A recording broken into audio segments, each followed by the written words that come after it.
Time highs हमने prices में बनते हुए देखे हैं। चिराग, कैसे देखते हैं आप मार्केट्स? इन्वेस्टमेंट डिमांड काफी स्ट्रांग है, एक और दिन एक और ऑल टाइम हाई, और ये रिएक्शन तो सीधा ट्रंप का है। जी मनीषा, बिल्कुल। एंड ये काफी एंटिसिपेटेड था। डेडलाइन हमें मालूम थी कि क्या हो रहा था और गोल्ड में काफी हद तक वो प्राइस इन हो गया था। अभी यहाँ से गोल्ड किस तरफ जाएगा, इट डिपेंड्स ऑन कि रेसिप्रोकल रिटेलिएशन हम कितना देखते हैं अदर नेशंस के पास। और अगर कहीं ना कहीं नेगोशिएशंस की तरफ अगर जाता है in terms of the future, तो आई थिंक इसमें कहीं ना कहीं गोल्ड में सबड्यूडनेस आ सकती है, क्योंकि हमने काफी तेजी देखी है गोल्ड में।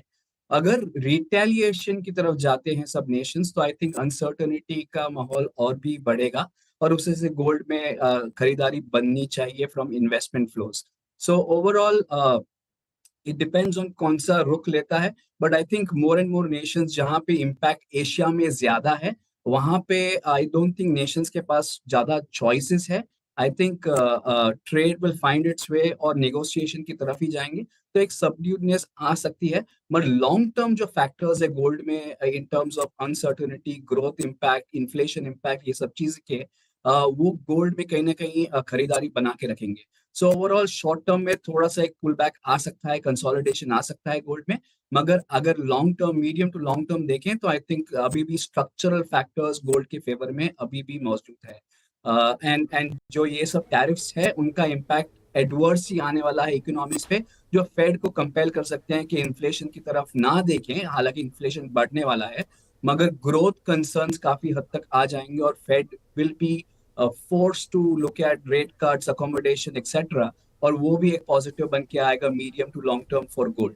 सो short term cautiousness, medium to long term अभी भी I think drivers are in place.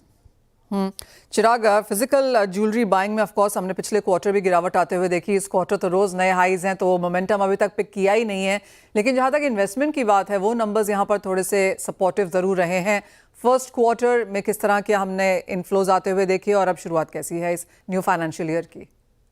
So absolutely, हमारे पास फर्स्ट 2 मंथ्स के नंबर्स हैं अभी। सो अराउंड 4 to 5,000 करोड़ के इनफ्लो हमने देखे हैं गोल्ड ईटीएफ्स में आते हुए।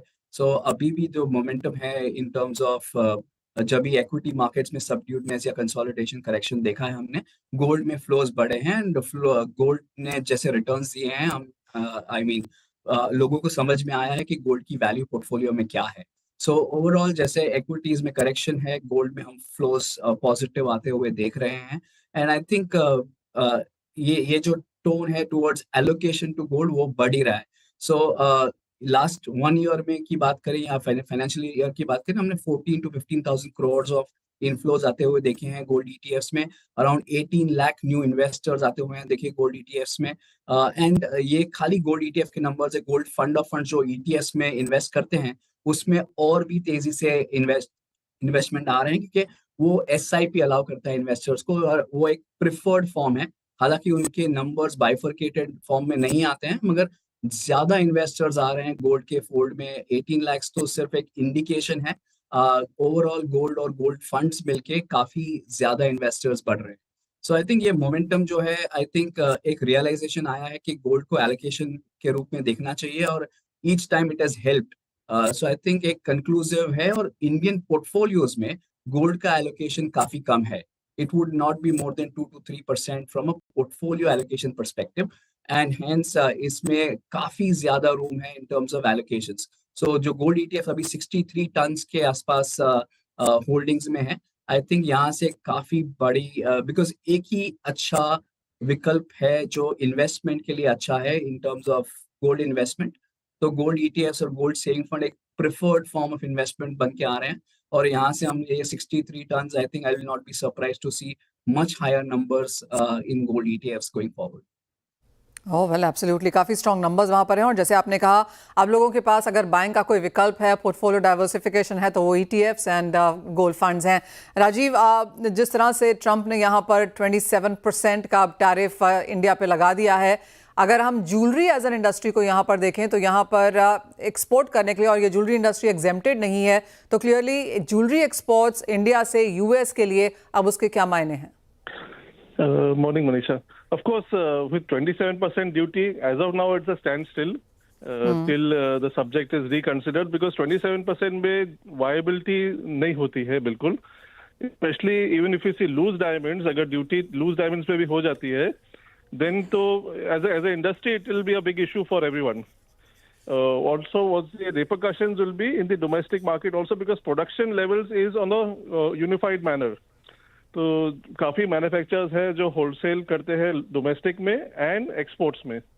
तो अगर उनकी एक्सपोर्ट्स को हिट होगा तो manufacturing for the domestic also becomes an issue. So it's a cumulative subject which India will have a repercussion at the same time on domestic production and international both.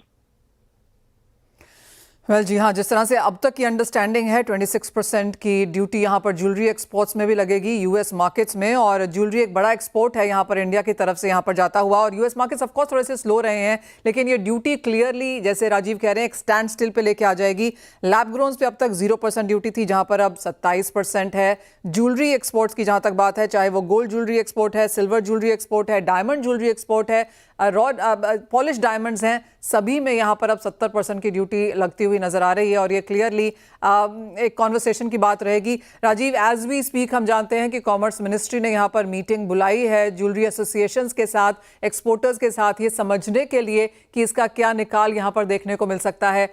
In your sense आपको क्या लगता है, क्या US के अलावा India को दूसरे markets ढूंढने होंगे, और यूएस के साथ काम करने के लिए अब क्या चाहिए होगा? So there is no alternative to US as a entire consumption is concerned. Of course, there are many other markets, but US is one of the largest markets for India, which has been there forever. So ये कोई new development नहीं है India के लिए. At the same time, जो loose diamond requirement है, US is one of the largest consumers also for loose diamonds from India. So these two subjects तो एक replacement होना easy नहीं है. Also जो कॉमर्स मिनिस्ट्री ने की थी कि सीप्स जो है हमारी प्रोडक्शन यूनिट से होती है एक्सपोर्ट ओरिएंटेड, इसमें लीवरेज देनी चाहिए थी डोमेस्टिक सप्लाईज के लिए, ये बात चल रही थी. So maybe that will be the instant remedy for at least the manufacturers who are based out of SEEPZ, because उनकी एक्सपोर्ट्स काफी हिट होने वाली है. तो they should be allowed for domestic business as one part, and of course there has to be a negotiation with US. There is no second thought about it. Well जी हाँ, as of now of course थोड़ी सी concern में यहाँ पर है, जो राहत मिली है वो बुलियन को मिली है, यानी गोल्ड सिल्वर को, लेकिन जहाँ तक ज्वेलरी की बात है हम क्लियरली यहाँ पर बड़े नंबर्स के तहत आते हुए नजर आ रहे हैं. चिराग, आपकी क्या सेंस है इसको, आपको क्या लगता है क्या होगा? I think there are various ways जहाँ पे सब नेशंस टैकल करने की कोशिश करेंगे. जैसे कहीं न कहीं सॉफ्ट दे दिया कि टैक्स कट दे दिया, अगर नेगोशिएशंस अच्छे नहीं जाते हैं तो I think first will be negotiating on certain important parameter जो हर एक इकोनॉमी के पास है. अगर वो नहीं काम करते हैं तो I think nations will resort to tax off, क्योंकि वो इंडस्ट्रीज काफी क्रिटिकल होती हैं हर एक इकोनॉमी के लिए, और उसे कहीं ना कहीं सपोर्ट करना पड़ता है फ्रॉम एन एम्प्लॉयमेंट परस्पेक्टिव या फ्रॉम अ ग्रोथ परस्पेक्टिव. सो कहीं ना कहीं हम गवर्नमेंट का इन्वॉल्वमेंट बढ़ते हुए देखेंगे, एंड वी विल सी जैसे रिटेलिएशन होता है, नहीं होता है, नेगोशिएशंस होते हैं, बिकॉज ये एक ब्लैंकेट टैरिफ्स की बात यहाँ पे है. And there will be some ways जहाँ पे ट्रेड रूट्स रीइन्वेंट होंगे, जहाँ पे कम टैरिफ्स हैं वहां से राउटिंग होगा. So I think we are in a very uncertain environment, and I think economics will play its way in terms of finding solutions. So we will have to wait and watch and see how it goes from here. Absolutely. और जहाँ तक सोने के prices की बात है, अजय, यहाँ पर आपकी क्या सेंस है, क्योंकि अच्छी खासी तेजी अब देखने को मिल चुकी है और ज़्यादा से ज़्यादा लोग अब ये मानने लगे हैं कि सोने की जो रैली है थोड़ी सी स्लो डाउन होती हुई नजर आ रही है. आप कैसे देखते हैं प्राइसेस यहाँ से? नमस्कार मनीषा जी.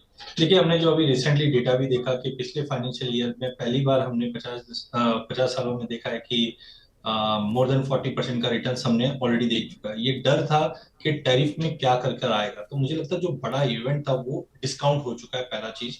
सेकेंडली, एक चीज और ध्यान रखिए, अभी भी जियोपॉलिटिकल फ्रंट पे कोई भी कमी नहीं आई है. सेंट्रल बैंक की बाइंग के अंदर कोई भी ऐसी नेगेटिव न्यूज नहीं है. ईटीएफ की बाइंग कंटिन्यू चल रही है. डी डॉलराइजेशन की कहानी अभी भी जारी है. खाली एक बड़ा फैक्टर है जो अब निकल चुका है. सेकेंडली, टेक्निकल चार्ट्स पे भी अगर मैं देखता हूं तो मंथली हो चाहे वीकली हो, सीवियरली ओवरबॉट पे है. तो मुझे लगता है कि 3200 का जो आज फ्यूचर पे स्पाइक लगा था वो एक तरह से एक हर्डल बन जाएगा unless until we don't get any bigger news. तो मुझे लगता है गोल्ड एक अच्छा खासा करेक्शन लेना चाहिए. इट कुड बी अराउंड $180 से $200, जो करीबन 2980 से $3000 के बीच में होता है। वहीं अगर हम देखते हैं तो इसका एक रिप्लिका इफेक्ट हमने चांदी पे ऑलरेडी आते हुए देख पा रहे हैं। चांदी इनफैक्ट इतने बड़े इवेंट के बाद $35 के ऊपर गया नहीं है और अब बड़ा करेक्शन लेने की तैयारी कर रहा है। करेक्शन या क्रैश हम इसलिए बोल सकते हैं बिकॉज गोल्ड सिल्वर रेशियो में 2 साल के बाद ये 92 के ऊपर सस्टेन कर पा रहा है, जो टेक्निकली मुझे लगता है 98 तक का लेवल दिखा देगा। दैट मींस चांदी में टेम्पररी एक अच्छा खासा करेक्शन रहेगा to the tune of 6 to 7% at least from current level. And सोने में मुझे लगता है कि एटलीस्ट 2.5-3% के आसपास का, एटलीस्ट 3% का, बिकॉज बाकी जो फैक्टर्स है वो अभी भी बने हुए हैं, बट जो एक बड़ा इवेंट था वो कंप्लीट हो गया। यस, मुझे यहाँ पे लगता है डोमेस्टिक मार्केट में भी प्राइजेस अराउंड लेट से 85 से 86 के जोन में टेम्पररी एक बार जाता हुआ दिखाई देता है। ऑलराइट, तो मेजर इवेंट्स यहाँ पर हो चुके हैं, ऑफकोर्स आगे जारी भी रहेंगे। और अजय की जिस तरह की मुनाफा वसूली हमने चांदी में आते हुए देखी है, in quite in sense with जो हमने मेटल्स में आता हुआ देखा भी है, उसके साथ साथ ही है, लेकिन ये 2% की गिरावट को कैसे ट्रेड करें? नहीं, बिल्कुल सबसे बेस्ट है चांदी को ट्रैक करना है तो आप गोल्ड सिल्वर रेशियो को देखिए। तो गोल्ड सिल्वर रेशियो में 2 साल का हाई ये ब्रिज कर चुका है। तो मैं ये नहीं बोल रहा हूँ कि लॉन्ग टर्म विजन मेरा, जो मैंने पहले भी बताया था $38-40 या 1,30,000 का डोमेस्टिक मार्केट में 2025 में दिखेगा, वो अभी भी इंस्टेट है। लेकिन ऑलरेडी जो रैली अप हो चुका है और जो हर्डल्स अब दिख रहे हैं चार्ट्स पे भी और फंडामेंटल साइड पे, क्योंकि जो ये टैरिफ वाला सिनेरियो खत्म तो हुआ है लेकिन ये ट्रेड पे ज्यादा इंपैक्ट देगा, खास करके चाइना पे, जहां पे हम देख रहे हैं मोर देन 50% का आज टैरिफ है। बाकी अनसर्टेनिटी बनी भी रहेगी। तो टेम्पररी मुझे लगता है कि चांदी के अंदर डॉलर टर्म्स में आई थिंक 31-50 के जोन में एटलीस्ट आना चाहिए। डोमेस्टिक मार्केट में 93-94 के जोन पे एटलीस्ट एक बार वापस रीटेस्ट करना चाहिए। तो आई थिंक चांदी में 6 से 7% का करेक्शन दिख रहा हूँ। जो गोल्ड सिल्वर रेशियो है वहां पे 97-50-98 तक का एक स्पाइक दिखा रहा है, जो मुझे बूस्ट करता है मेरे व्यू के लिए। तो आई थिंक एक अच्छा करेक्शन हम चांदी में जरूर देख पाएंगे। गोल्ड स्लोली एंड स्टडीली आएगा नीचे, बट 29, 80, 90 के जोन में गोल्ड भी मिलना चाहिए। ऑलराइट, तो अच्छी खासी मुनाफा वसूली की एक्सपेक्टेशंस है। अब बात करते करते ही यहाँ पर 2.5% की गिरावट हमने चांदी में आते हुए देखी है और यहाँ से और गिरावट की एक्सपेक्टेशंस अजय को मिलती हुई। बहुत शुक्रिया आप सभी का साथ जुड़ने के लिए और सोने चांदी पर बात करने के लिए। चिराग एंड राजीव, इजाज़त लेंगे आपसे और एक ब्रेक के लिए भी रुकेंगे। जब लौटेंगे तो बात करेंगे यहाँ पर एग्रीकल्चर कमोडिटीज़ की। ट्रंप टैरिफ्स का इम्पैक्ट इंडियन एग्री पे कैसा पड़ा है, इस पर चर्चा करेंगे ब्रेक के बाद।